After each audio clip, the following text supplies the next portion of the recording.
আর 5টা দিনের মতোই বড় বোনের সাথে স্কুলে যাওয়ার কথা ছিল রামিসার, কিন্তু ফুটফুটে এই ছোট্ট মেয়েটিকে খুঁজে পাচ্ছিলেন না তার মা। সময় গড়ায় আর উৎকণ্ঠা বাড়ে। ঘরের ভেতর, বারান্দা, সিঁড়ি সব জায়গায় খোঁজা শুরু হয়। পরে ভবনের অন্য বাসিন্দারাও যোগ দেন সেই খোঁজে।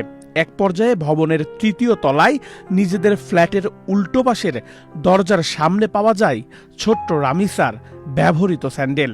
তখনই সন্দেহ আরও ঘনীভূত হয়। ভেতরে থাকা লোকজনকে দরজা খুলতে বলা হলেও দীর্ঘ সময় কোনো সাড়া পাওয়া যাচ্ছিল না। পরে প্রতিবেশীদের নিয়ে দরজা ভেঙে ফ্ল্যাটে ঢোকেন তারা। এরপরই সামনে আসে ভয়ঙ্কর এক দৃশ্য। ফ্ল্যাটের বাসিন্দা সোহেল রানার কক্ষের চারিদিকে রক্ত ছড়িয়ে ছিটিয়ে আছে। রক্তের উৎস খুঁজতে গিয়ে দেখা যায় খাটের নিচে থেকে মাথা ছাড়া একটা ছোট্ট মেয়ের লাশ অসহায়ভাবে পড়ে আছে। তবে রামিসার শরীর পেলেও কাটা মাথা তখনও খুঁজে পাওয়া যাচ্ছিল না। তারপর ছোট্ট রামিসার মাথা খুঁজতে রুমের চারিদিকে তল্লাশি চালানো হয়। রুমে না পেয়ে এরপর যায় বাথরুমে। সেখানেই রক্তে ভেজা রামিসার কাটা মাথা পাওয়া যায়। গত 19 মে মঙ্গলবার সকাল 10:30টার দিকে রাজধানীর পল্লবী এলাকায় এ ঘটনা ঘটে।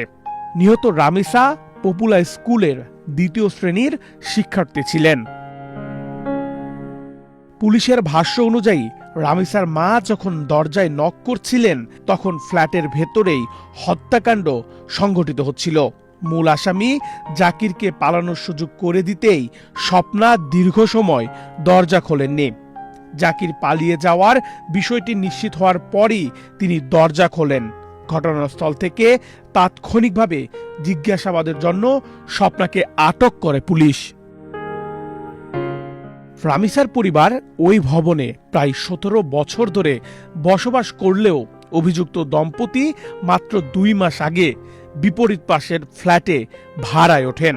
পুলিশের কাছে স্বপ্না জানিয়েছেন তার স্বামী জাকির বিকৃত যৌন লালসা পছন্দ করত। তার সাথেও এমন পাশবিক নির্যাতন করেছে।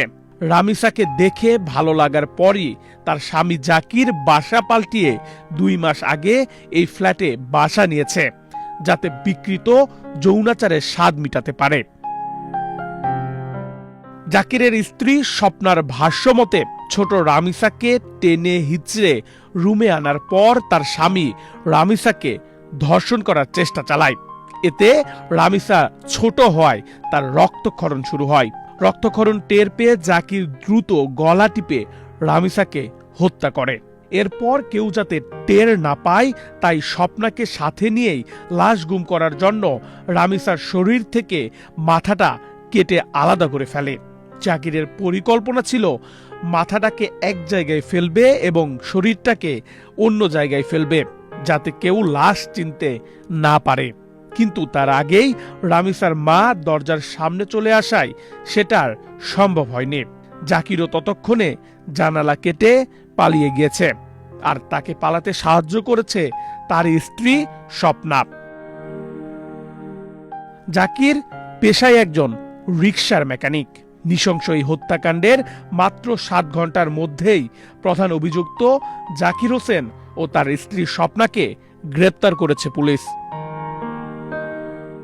নেহাল আহমেদ প্রান্ত, বাংলাদেশ প্রতিদিন।